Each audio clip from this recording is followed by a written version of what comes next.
கிட்ட உங்கள் வீட்டில் ஒரு கன்னி தெய்வம் இருக்குப்பா, அதை கையெடுத்து கும்பிடு எல்லாமே சரியாக போயிடும் அப்படின்னு சொல்ல கேட்டிருக்கீங்களா? அந்த கன்னி தெய்வத்தை பற்றி தான் நம்ம இப்போ பார்க்க போகிறோம்.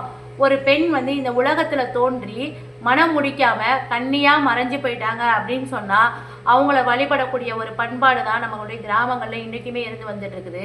பெண்களை வந்து எப்போவுமே தெய்வமாக வழிபடுவாங்க. அது நம்மளுடைய இந்திய தேசத்தில் பழங்காலத்துல இருந்தே இருந்துட்டு வருது. சக்தி வழிபாடு அப்படிங்கிறது தாய் வழி வழிபாடு. ரொம்ப பிரபலமான கன்னி தெய்வங்கள் வந்து போற்றப்படுவதற்கு பல காரணங்கள் இருக்குது. இன்பத்தை கருவாக்கி உருவாக்கி உலகத்திற்கு வழங்குபவள் வந்து பெண்ணு.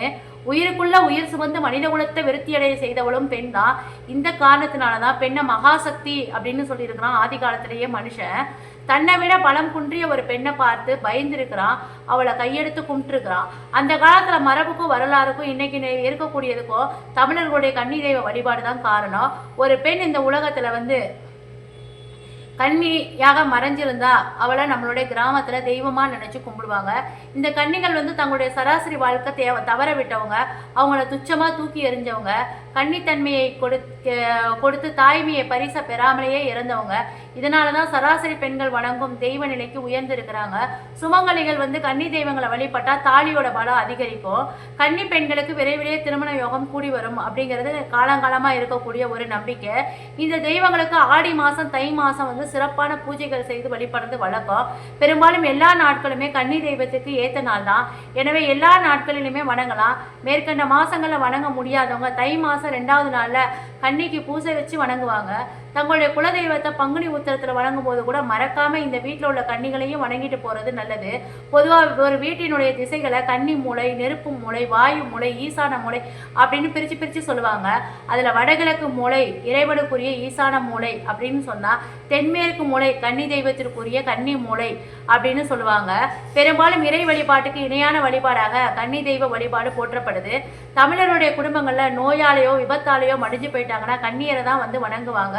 குடும்ப ஒற்றுமைக்கு கன்னி தெய்வ வழிபாடு ரொம்ப ரொம்ப முக்கியம். குடும்பத்துக்குள்ளே எப்போவுமே பலருக்குள்ள கருத்து வேறுபாடு இருந்துக்கிட்டே இருந்துச்சுன்னா கன்னி தெய்வத்தை வணங்க எல்லாருமே ஒன்றா கூடி நிற்கணும். இது குடும்பத்தில் எழுதப்படாத ஒரு சட்டம். ஏன்னா குடும்ப ஒற்றுமைக்கு கன்னி தான் ரொம்ப பிடிக்கும்.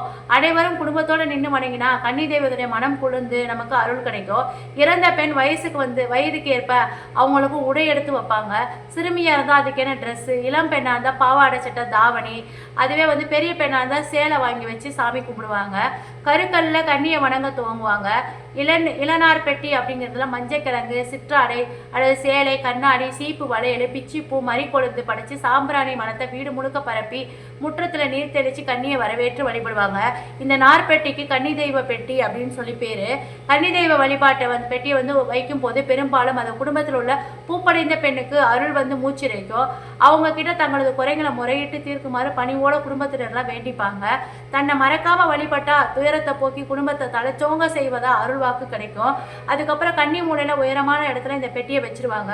முதல் வருஷம் வச்சு படைச்ச கன்னி தெய்வ பெட்டியை மறு ஆண்டு தான் எடுப்பாங்க. கன்னி தெய்வ பெட்டியை அதிகாலையில எடுக்கும் போதே வீட்டை சுத்தம் செய்யணும். கன்னி தெய்வ பெட்டியை திறக்கும் போது அதுல கடந்த ஆண்டு வச்ச மஞ்சள் முளைவிட்டு இருந்தா கன்னி தெய்வம் வந்து துடியா இருக்கிறதா நம்பிக்கை இருக்குது. அதுக்குள்ள வச்சிருந்த துணியை குடும்பத்தில் உள்ள பெண்ணுக்கு உடுத்த கொடுப்பாங்க. இந்த கன்னி பொங்கல் தமிழகத்தினுடைய பல பகுதிகளில் வந்து அவங்கவுங்களுடைய பாரம்பரியத்துக்கு ஏற்ப கொண்டாடுறாங்க.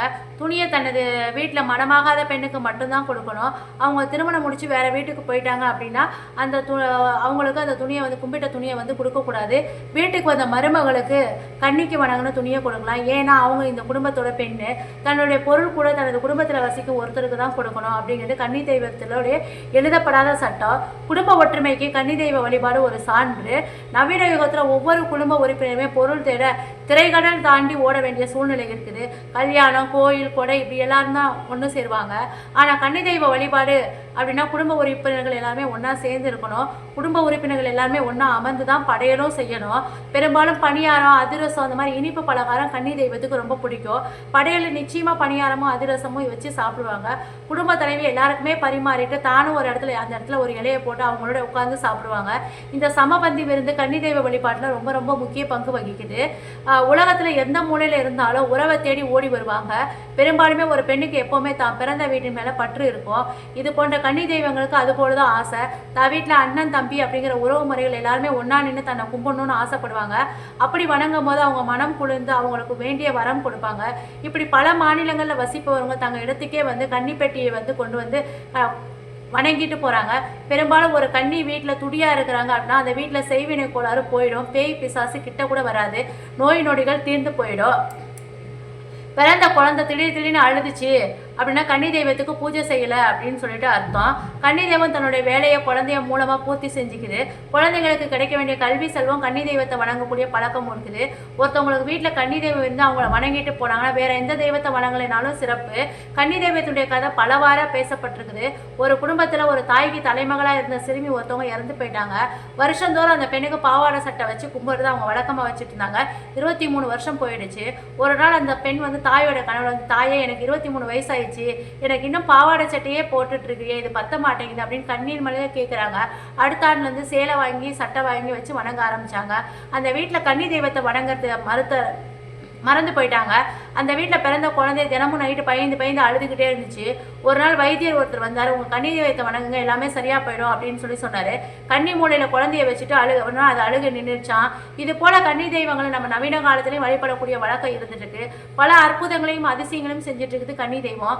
தற்போது பனை தொழில் பார்த்தீங்கன்னா ஊர் ஃபுல்லாக முடஞ்சி போச்சு. நார்பெட்டி கிடைக்கிறது ரொம்ப ஒரு காட்சி பொருளாகவே இன்னைக்கு மாறிடுச்சு. நவீன காலத்தில் கன்னி தெய்வ நார்பெட்டி மட்டும் தயாரிக்கிறதுக்காக ஒரு ஜாபே நடந்துட்டு இருந்தது. பல கிராமங்களில் இந்த நார்பெட்டி பல வண்ணத்தில் தொங்கிக்கிட்டு இருக்கிறத நம்ம பார்க்க முடியும். பழமையை பறைசாற்றும் இந்த கன்னி தெய்வ வழிபாடு பல வரலாறுகளை சுமந்து கொண்டு தமிழருடைய பண்பாட்டை இன்னைக்கும் பறைசாற்றிட்டா இருக்குது. உங்க வீட்டில் கன்னி தெய்வம் இருக்குதா இல்லையா அப்படிங்கிறத உங்களுடைய கருத்தை கமெண்ட்ல பதிவு பண்ணுங்க.